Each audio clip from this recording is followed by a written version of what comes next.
दी, कमजोर आदमी गरिया दी। इस तनी गणेश भगवान के दरबार में चले नाव के लय में तनी गावे नाव का पर्ची ऊपर पुरान का भी है तो नया बराबर तो चीज देखो नाव का पुराण में ढेर अंतर नहीं है। नया पुराण में इतने अंतर बा। पहले फाटल कपड़ा में लोग चेपी साड़ी के पहिरे तो बुझाओ जे गरीब हो। ने कपड़ा में काट के चेपी कंपनी भेज देता। दामी जितने दामी जींस किनबो उतने में चेपी रही, उतने ज्यादा चेपी रही। तो पहले चेपी सटाओ तो गरीब का हाथ रहे। आए बेरा नौका में चेपी सट के अमीर लोग खाली दिनेश दलनी रहू अपना घरे गईले तो दिनेश दलनी रहू के माता जी पूछनी ये बबुआ इतना कमाते बाड़ो फाटल पैंट काहे पहनले बाड़ो? तो दिनेश दलनी रहू करे के माई डिजाइन हो ई ना पहनाई आई तो शिकायत होई। मैंने पहले फाटल पहना जाओ तो शिकायत होखे। एबरा फाटल के में प्रशंसा होता। फलोनिया बड़ा अमीर हो तो नौ के ले लो लो लगता कि गुजरे नजर से जामत गुजरिया धड़क लजोरे से कतले कहीं को दिल मत सीना कभी तोरिया वो दिल लागल बटोरे से छेदी छेदी छेदी लई का बाबा से कस के बाबा ए बाबा तब तक तब गौरी ललना मत कोरी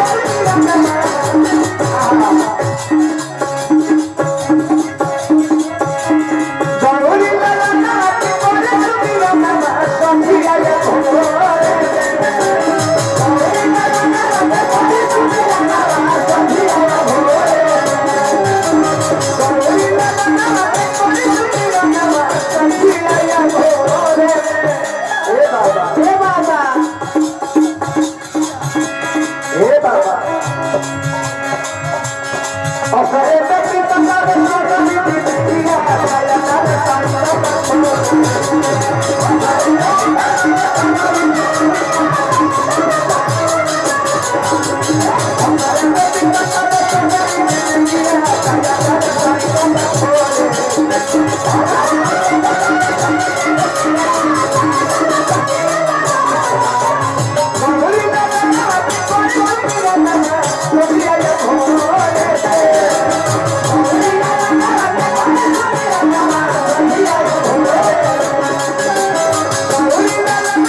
लड़का कस के बाबा ए बाबा तो हमारे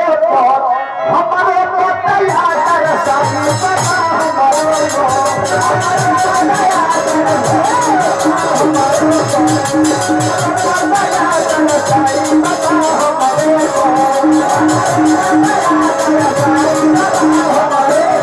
हमारा मोहन सोनी जी आज हमारा के पुरस्कार चले बटे हमरो पर दया दर्शाई बाबा हमरो पर और तरह मतलब के दाता का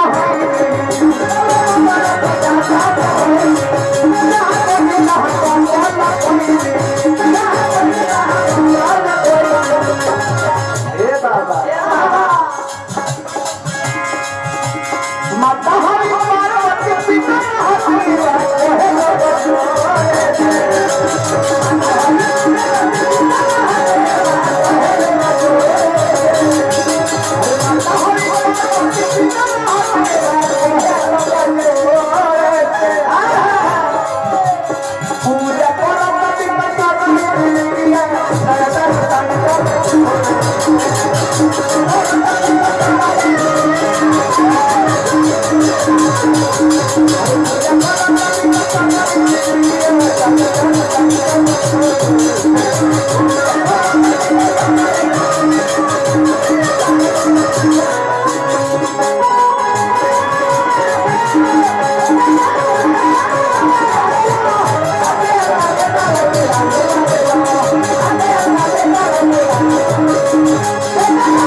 पियरे धोती हो,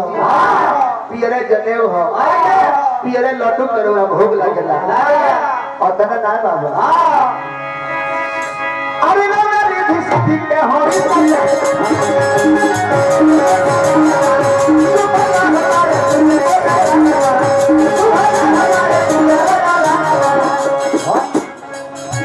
हे बाबा सारा के बन्हाइल बारे प्रेमवा के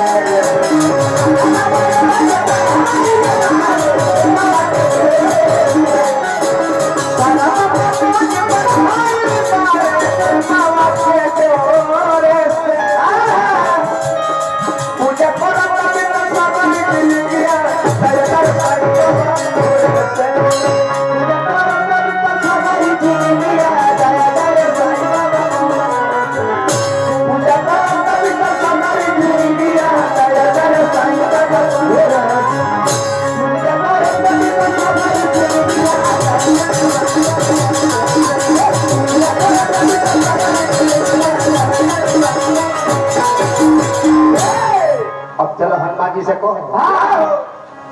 भाई तो हमार नौकर फैशन के केने सिंदूर करता अच्छा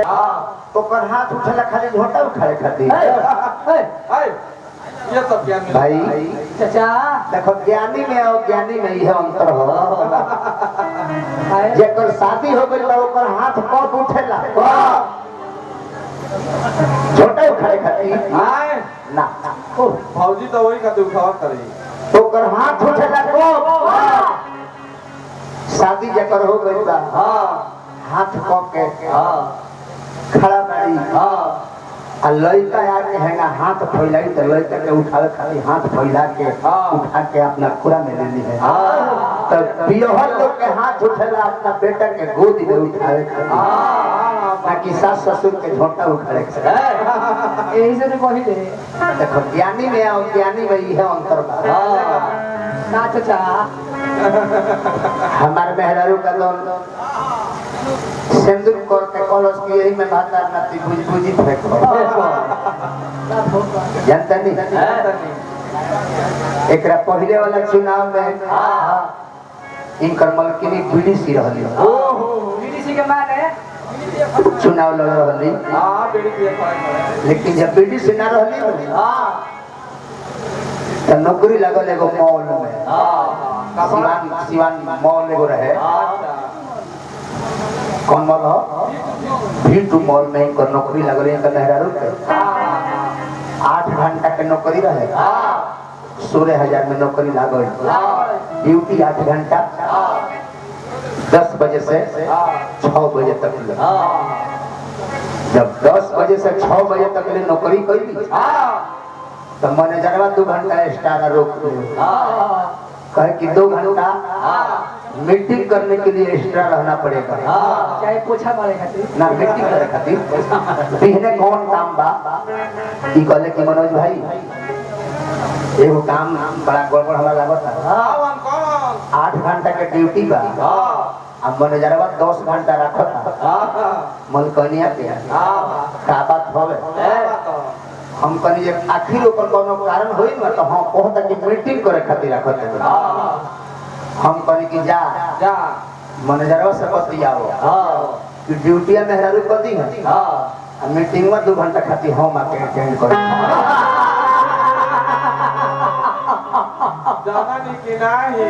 जानी कि ना जाके बतियाओले मैनेजर को उसको ठीक है बा ब्यास पहले हो और मीटिंग में तुम ही अटेंड करो ये बाबू 1 घंटा एक दिन मीटिंग अटेंड कइले अवदल भाई मैनेजर का मीटिंग एक दिन 2 घंटा में अटेंड कइले और दिन से मौगियों का नौकरी छोड़वा देले का जाने कौन मीटिंग कइले से का संग समझ में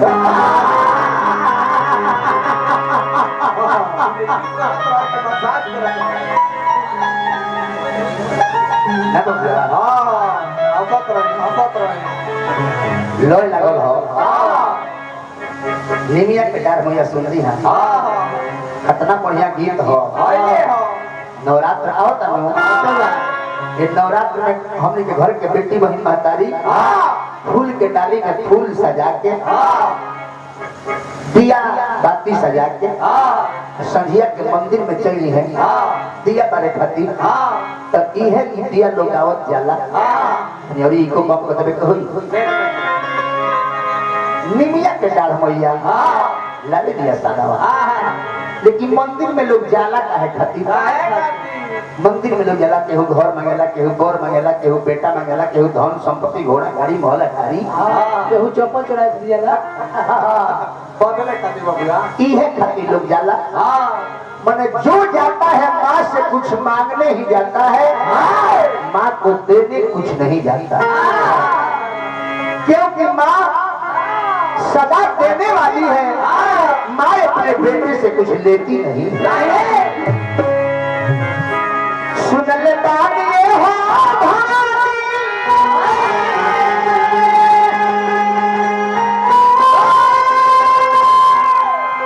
सुन ले बानिए हो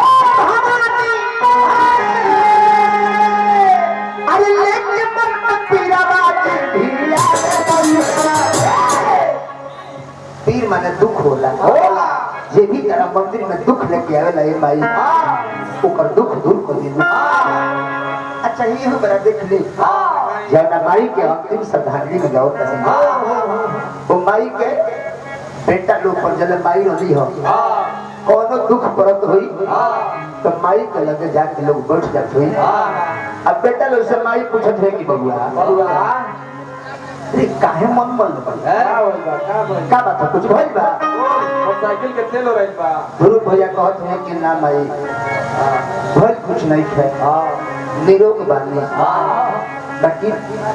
हो ये बात हम माई तो माई कहते हैं कि रे बेटा तो चिंता कइला से दुख थोड़ा हो रहा चिंता मत करो भगवान की कृपा हुई दुख हो रहा है वो माई है एगो लड़का अपना माई के खूब सेवा कर दे ध्रुव भैया कहीं हो खम तो हमारी बात सुनो माई के सेवा कर दे लड़का आ जब माई बुढ़ा गई तो अपना माई से पूछले कि रे माई ई बताओ कि हम तेरा सेवा में कोनो कमी कइले बानी तो माई कहली कि ना बेटा ना ना ना तहरा इसे बेटा भगवान सबका के देश लकी बेटा तू बड़ी सेवा कइले बड़ा लइका तो उसकी माई कहना मुंह से एक बेर हम सुने के चाहत नहीं कि बेटा हमरा दूध के कर्जा तू चुका दे माई करे कि ना बेटा ना भगवान भी अपना माई के कोख से जन्म ले ले और वो अपना माई के दूध के कर्जा ना सधौले तो तू तो आम इंसान लइका तरस की माई एकर मतलब है कि हमरा से कोनो सेवा में कमी हो गई आत्महत्या करे माई कहले कि ना बेटा आत्महत्या जन करो बिहान जौन कहब तौन हम कह दे लेकिन आज हमारे को बात मान लो जेना लइकाई में हमरा गोदी में सुतत रहलो वही ना आज सुत जा बिहान हर बात मान कर जौन कहब तौन कह दे लइका माई के लगे जाके सुतल रात भर में माई 4 बेर जबरदस्ती पानी पिए खातिर लेकिन चौथा बेर जब लइका उठल तो सनक गई पागल हो गई उसकी माँ रात भर पानी पानी पानी पानी कितना पानी पिएगी तूने मेरा जीना हराम करके रख दिया है लइका से माई कहली कि दुष्ट दोस्त पापी चला था मेरा दूध का कर्ज चुका ले याद रख याद कर जब तू छोटा था दाहिने तरफ का बिछौना भिगा दिया करता था तो बाएं सुनाती थी बाएं तरफ का बिछौना भिगा दिया करता था तो बीच में सुनाती थी और बीच में की बिछौना भिगा दिया करता था तो पेट में सुना के सारा रात काटती थी उस दिन मैं तुमको कुछ नहीं बोली आज तुम्हें रात भर जगना पड़ा तो तू पागल हो गया धान बारिश रे माई लड़का गोड़ पर गिर गई अब कलश की धन हो माई तो हमें तू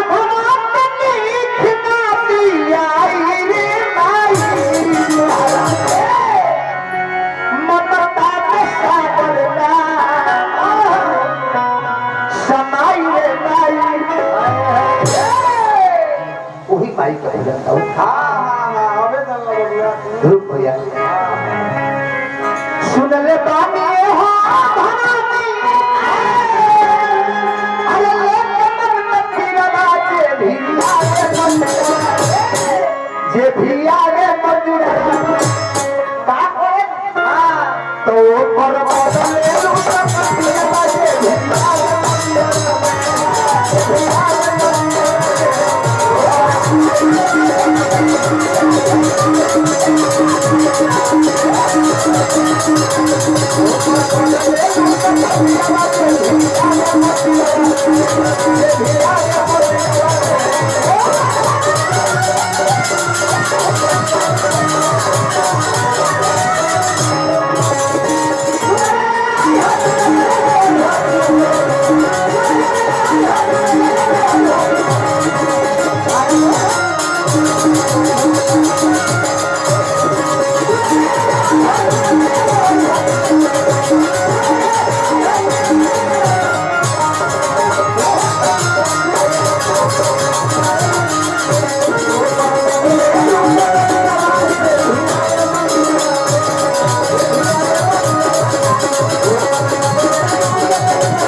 देहात में एगो खीसा रवा सुनले हो खब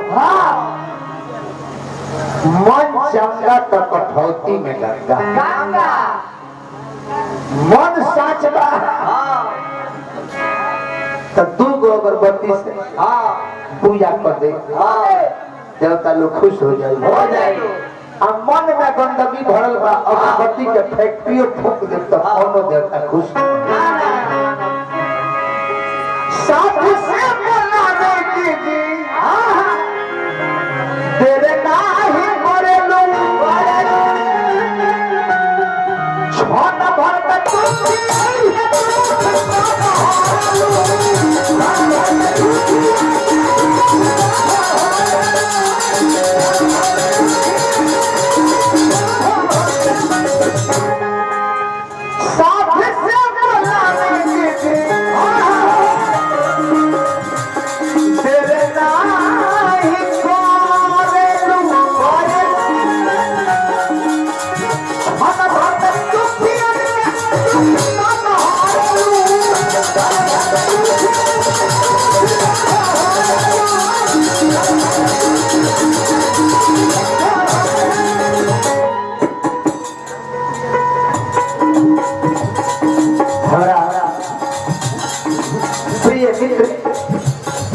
नागमणि शर्मा जी हमरा के हजार हजार रुपए दिले बन हार्दिक अभिनंदन बनाता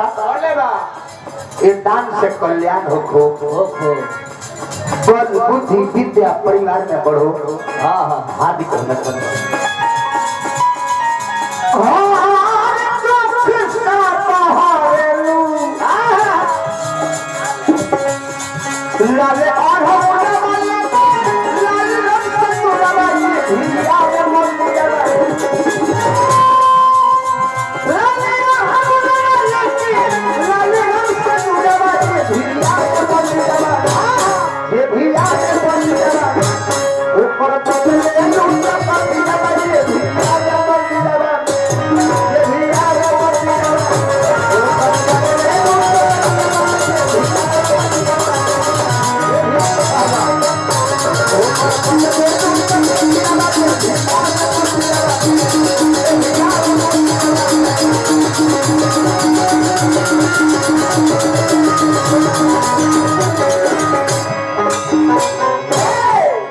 चलते चलते कहे पैसा ले पैसा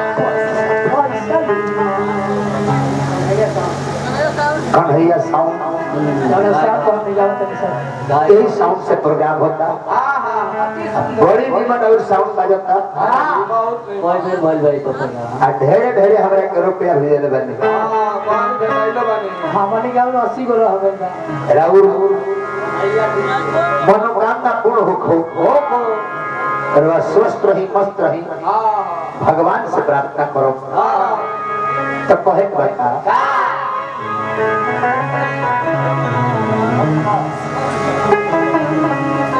का करबो बोल रहे ढेका टाइम ले ले शुरुआत हो देखो हर चीज के सीमा बा सीमा के दायरा में अंदर में रह जाई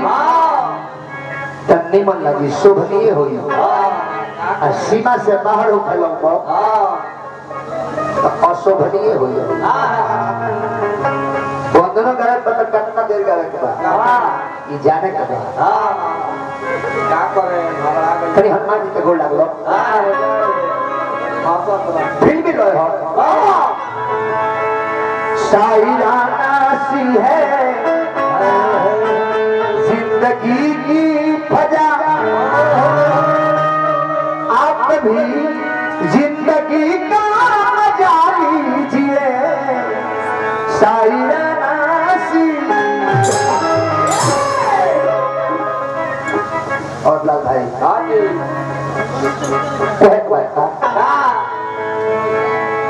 मैया जमी के लाल रौदा आ जाई जी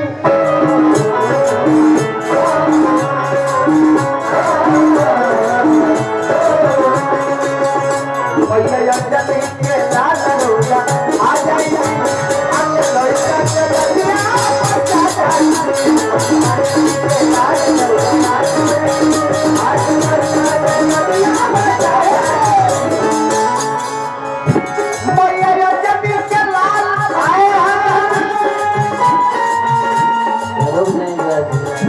हमरा दुर्गा भैया आई बानी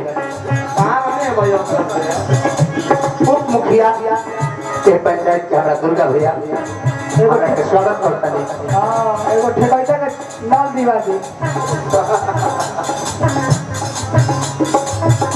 बहरा बाबा उप मुखिया गाय घाट चला दी हमारी हमरा दुर्गा भैया हे भैया बहुत बहुत रुपया अंक वस्त्र फूल के माला देके स्वागत करी हार्दिक अभिनंदन बा मैया जमी के लाल रोले आ जाएगी आपके लइका के लाजिया बचा जाएगी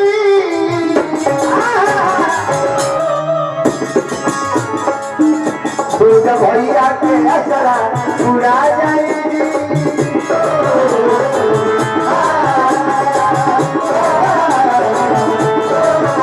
दुर्गा भैया के असरा पूरा जाएगी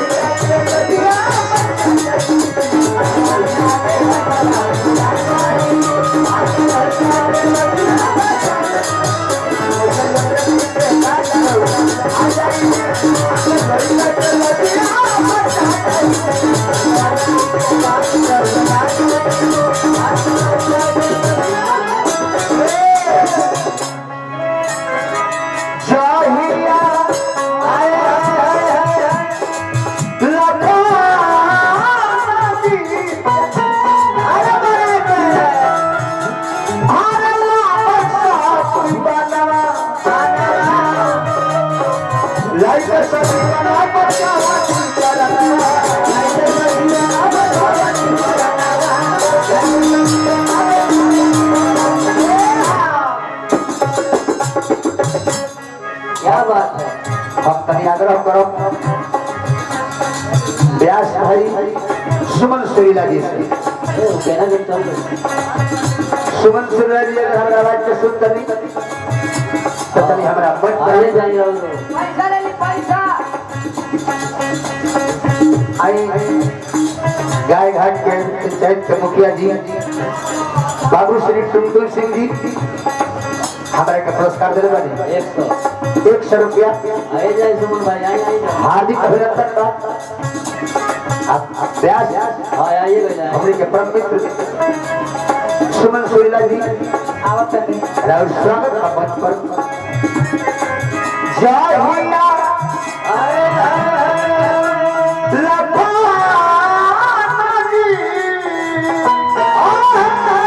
चलिए आ गई दो चिंता मलवाई तालिया तालिया भैया के नाम पर जोरदार रुपया कोनो चीज लगभग नहीं है हम स्वागत जी प्रणाम